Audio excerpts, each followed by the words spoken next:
If you're listening to this, chances are you've spent some time in front of the mirror, maybe measuring or just wishing your hair would grow a little bit faster. Oh, absolutely. The quest for longer hair is pretty universal. It is, but the advice we get is often buried under, marketing hype and just confusing myths. Our mission today is to cut through all of that noise. Right. We've taken your sources, the foundational biology, the scientific studies, the expert guides, and we're synthesizing them into a clear blueprint. The goal here is to help you understand the non-negotiables of hair growth.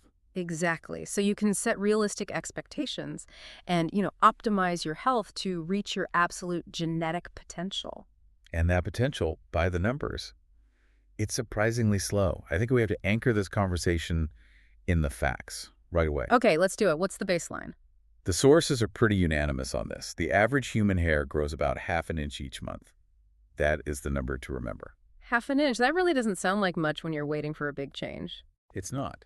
It breaks down to roughly, what, 0.01 inch per day. Wow. So that's about 6 inches in a full year.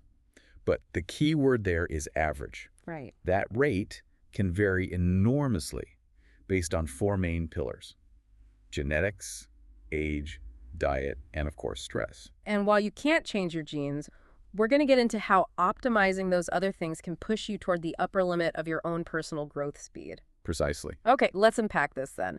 Before we get to all the tips, we need to talk mechanics. The hair follicle isn't just sitting there, it's on a schedule, a biological clock. It is, and if you don't understand that cycle, the tips are kind of pointless. So where do we start? Think of hair growth like a factory that's running 24/7. That factory's output is totally governed by 3 phases of the hair growth cycle. And the star player, the one that dictates everything, is called anagen. The growth phase. The growth phase, exactly. This is where all the action happens. The cells in the root are dividing super rapidly, making new hair fiber. And this is the one that's genetically determined, right? The length of it. Yes. The length of your personal anagen phase is the single most important genetic factor. For some people, it might only be 2 years. For others, it can go up to 7. Okay, so let me get this straight. If I have a shorter anagen phase, say 3 years, and my hair grows 6 inches a year, my hair just stops growing past 18 inches. That's the crucial, and I know, often disappointing truth our sources confirm. So no supplement is going to change that biological ceiling. No. Anagen length is your hard limit. Once that clock runs out, the follicle moves into the next phase, which is catagen. Catagen often gets overlooked. What's happening there? It's a short but really important transition phase. Lasts only about 2 weeks. 2 weeks, that's it. Yeah. It's basically the signal that the party's over. The hair follicle shrinks, and the hair itself actually detaches from its blood supply. It's like cutting the power. Exactly. Active growth comes to a complete halt. And then everything moves into telogen, the resting phase. Right. Which lasts about 3 months. The hair just sits there dormant, and then at the end of that period, the old hair is shed. Making way for the new growth. It's this beautifully calibrated cycle, Yeah.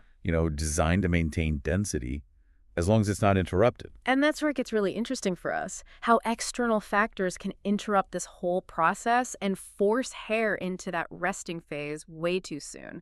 That's the battle we're really trying to win. That's the whole game. And to start, we have to talk about the non-negotiables, genetics. Right. They're going to determine your fundamental growth rate, that anagen phase length, and even the texture of your hair.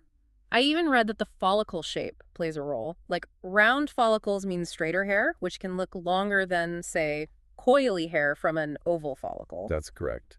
And then there's age. We can't overlook that. As we get older, the whole process it slows down. So when does that start to happen? Our sources say hair density tends to peak around age 30. After that, follicles start making thinner hair and at a slower pace. It's just a natural part of aging. So genetics and age set the stage, but stress. Stress is the internal saboteur. It's not just about feeling rushed. It has real biological impact. Oh, it's massive. And it's tricky because the consequences are so delayed. What do you mean? When you experience chronic stress from, say, intense psychological pressure, an illness, even a crash diet, your body goes into survival mode. And hair growth is not a priority for survival. It is the ultimate low priority system. So resources get diverted away from the scalp to your vital organs. And the body is literally kicking those productive hair follicles out of the anagen growth phase. Exactly. It triggers a specific condition called telogen effluvium. An abnormally high number of follicles shift prematurely into the telogen or resting phase. Okay, but here's the crazy part, right? The shedding doesn't happen right away. No. And this is the critical insight for you listening. The massive increase in shedding you notice often happens 2 to 3 months after the stressful event has already passed. Wait, so the stress I felt in October might lead to all this shedding in January. Precisely. That makes it so hard to connect the dots. It does. You might have already solved the stressor, but the biological mechanism is in motion. It's why telogen effluvium is so frustrating. So the takeaway is that real, consistent stress management is actually a hair care strategy. It's one of the most powerful things you can do to keep those follicles securely in the growth phase. Okay, what about external factors, the environment? I saw notes on seasonal changes. Yes, there's a measurable difference.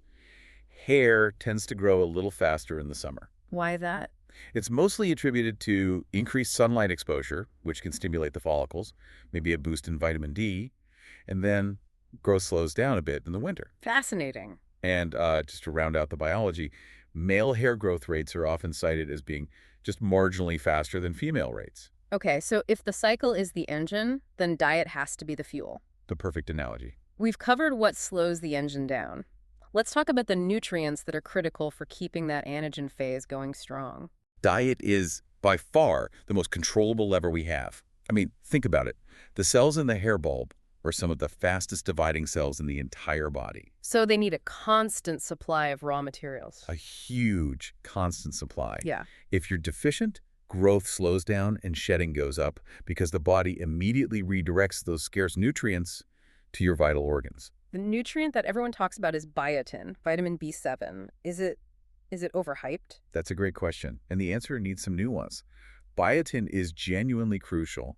It helps produce keratin. The protein that makes up the hair shaft. Exactly. So it absolutely contributes to hair strength and thickness. But if someone's already eating a pretty balanced diet, taking massive doses of biotin isn't going to cause a miracle growth spurt, right? That's the key takeaway. If you have a clinical deficiency, yes, supplementing will make a huge difference. But if your diet is already solid, you're just adding more fuel to a full tank. It doesn't make the engine run faster than its design. It just ensures you have enough raw material. The real secret is making sure all the resources are available, not just obsessing over one. So what are those other essentials people tend to ignore? Well, iron is critical. It carries oxygen in the blood, and that oxygen fuels the cell division in the follicle. Then you need omega-3s for a healthy scalp environment. And critically, enough protein. I mean, hair is protein. It is. If you're not eating enough protein, your body literally can't manufacture new hair fibers efficiently. So the insight isn't about finding a magic pill, but about making sure your engine isn't starving for, oxygen or protein or basic building blocks. That's it. A nutrient-rich, diverse diet is the foundational strategy for supporting your maximum anagen phase. So let's get into action. We can't change our genes. Stress management is a long game, but we can absolutely control the environment around the hair. What daily practices give us the biggest bang for our buck? You have to start where the hair is made. Yeah. The scalp. Scalp health is completely non-negotiable. Okay, so what's rule number 1? Don't be afraid to wash your hair. Use a gentle shampoo regularly. You have to remove product buildup and sebum that can clog follicles. And what about scalp massage? We hear about that all the time. Why does it actually work? The mechanical action stimulates blood circulation. Right, bringing all those nutrients we just talked about to the root. You're literally delivering the fuel faster to the factory. It also helps reduce tension in the scalp, which is an added bonus. And third, keep it moisturized. A flaky, dry, inflamed scalp is a hostile environment for new growth. Okay, that makes perfect sense. Let's move to damage control. This is what I call the net growth calculation. I like that. If I grow 6 inches a year, but I break off 5, I'm only netting 1 inch. Damage prevention is just as important as growth stimulation. Absolutely. You have to Perfect. think about heat damage and chemical damage. Like bleach and flat irons. Exactly. Chemical treatments weaken the protein bonds. Heat, without a protectant, essentially boils the water inside the hair shaft, making it brittle and prone to snapping. So heat protectants are a must, even if you only use heat occasionally. It's non-negotiable. And the post-shower routine. That's probably the most dangerous moment for hair. Because it's wet and fragile. It's so compromised when it's wet. You must use a wide-tooth comb, starting from the ends and working your way up. Never just rip through it with a brush. Okay, and let's talk about the big one, the trim. If I want long hair, why would I constantly cut it? The ultimate paradox of growth. It feels so counterintuitive. I know, but regularly trimming split ends stops those splits from traveling up the hair shaft. A tiny split can compromise the entire strand eventually, forcing you to cut off way more later on. A strategic trim maintains strength. Okay, and finally, products. Are there any targeted products that can actually help? Our sources point to specialized topical treatments, things like shampoos or serums with ingredients that reinforce the follicle like biotin, keratin, certain essential oils. But they're not magic growth potions. No, they just optimize the local environment to reduce stress on the follicle and maximize its strength. And for those of us who want to see if our new routine is actually working, how do we track it? It sounds so simple, but you need an objective measurement. Pick one specific section of hair, maybe behind your ear, and use a ruler or tape measure once a month. And take a picture. Then take a picture, yes. By tracking it consistently, you move past just, feeling like it's longer. Yeah. You get real data on whether your lifestyle changes are having a measurable effect. This has been such a clear, structured breakdown. So to summarize the mission for everyone listening, hair grows about 1/2 inch a month, and optimization means managing 3 big fronts. Right. First, protecting your critical anagen phase by managing stress to avoid that delayed shedding. Yeah. Second, fueling your body so you have zero deficiencies in things like biotin and iron. And third, protecting the hair shaft itself from breaking. Exactly. And if we connect this to the bigger picture, the entire conversation really boils down to this one fact. You have a predetermined genetic ceiling for hair length. Dictated by that 2 to 7 year anagen phase. Yes, you can optimize your health perfectly, manage stress flawlessly, prevent all breakage, and you will hit that ceiling. And while we should absolutely strive for that, the fact that genetics sets that precise timeline raises an important final question for you. What's that? If the duration of your growth phase is fixed before you're born, how much of your hair journey is truly about control, and how much is ultimately about accepting the limits your own biology dictates? A deeply grounding thought. Thank you for helping us decode the science behind the strands today.